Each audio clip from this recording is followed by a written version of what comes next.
All right, traders, this is Christian from Tribeca Trade Group, and this is a quick video on a trade idea. And I will give you the thesis behind the trade idea. And this is basically what we do every day. I'm just wanted to do a sample video, and it's a free video that I'm going to put out there just so that you could kind of see the analysis and the thought process that we go through when we get into a trade.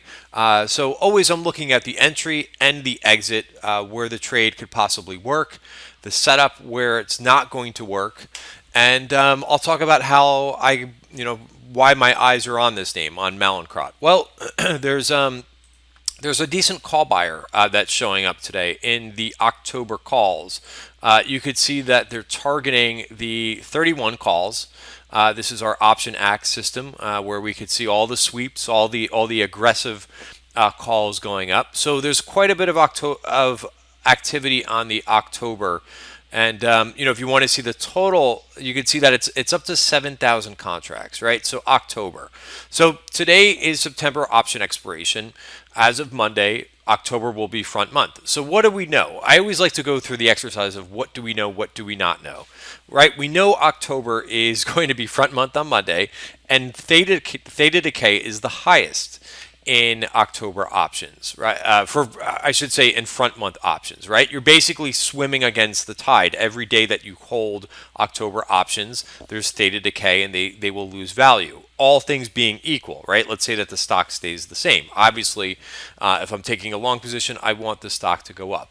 The other thing to notice here is the implied volatility is about a 51. If you look at S&P options right now, that's implying around a 3 times as expensive as, if you put it in the frame of mind of what S&P option implied volatility is. And let's just bring that up. Might as well go through the whole exercise here.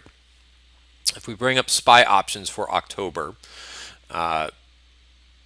you could see it's about what? That's September. That's today. So let's go.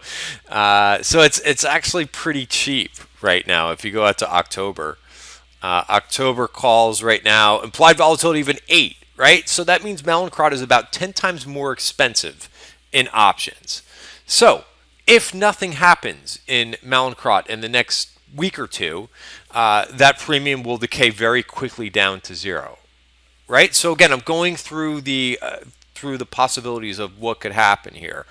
So for me, that doesn't line up for what I want to do, right? I think it's just too expensive of a trade.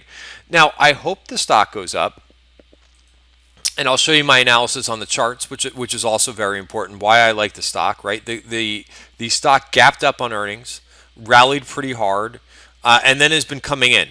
So notice that the 50-day moving average, which is the purple line, price is now caught up with the 50-day moving average, or I should say that maybe the other way around. The 50-day moving average has caught up with price. So it needs to hold that. That's going to be my stop. If we break below the 50-day moving average, I don't want to be in this name. Same thing, it's also lining up with the value areas. Bottom of value is right here, right? So it is up 1% today. So I think it's a pretty good entry versus the 50-day moving average. However, I'm going to choose not to do the October options because of what I just went over. I think they're too expensive. Maybe, and I don't know the intent, right? What I do know is that they're expensive and that there's big theta decay in October. What I don't know is the buyer's intent. Why are they buying those calls? I have no idea. And that's always how I use option activity. Just as an idea, and then I comb over it and decide what I'm going to do. So what I would prefer to do is go out to January options. However, if you look at the option chain for January, these could be what's known as the Roach Motel, which I use that term for options. Let me switch back to MNK. And let me bring up the January line. Wait till that adjusts. Let's see. So January, right? If we look at these options, look how wide they are, right? So that's why I call it the Roach Motel. If you get into these options, look at how wide, 470 or 640 at 880. You're sacrificing too much, or I would be sacrificing too much. Again, this video is just for information purposes, but for me, if I were to buy that, it's too wide, right? So who knows what price I could get out of this. So I think in this sense, it's a $30 stock.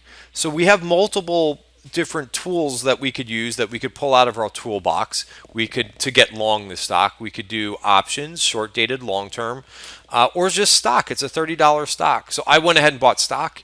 And I think because of the big implied volatility, I think it's a better way for me to go. And the first thing I will do is put an alert below the 50-day moving average. This way, I know where to get out of it, and where I would be looking for the stock to go is maybe around $35. And then we'll see. Maybe that's a target. That would be a really nice, healthy target. For now, I'll be long versus the 200, not the 200, the 50-day moving average.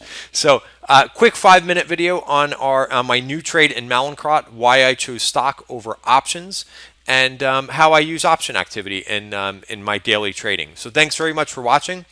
If you like this analysis, this is what we do every day live. Go over these new trades and trade ideas, and you can find us at TribecaTradeGroup.com. $7.99 for the first 7 days, $1 a day. Check us out. Thanks for watching. Have a great night.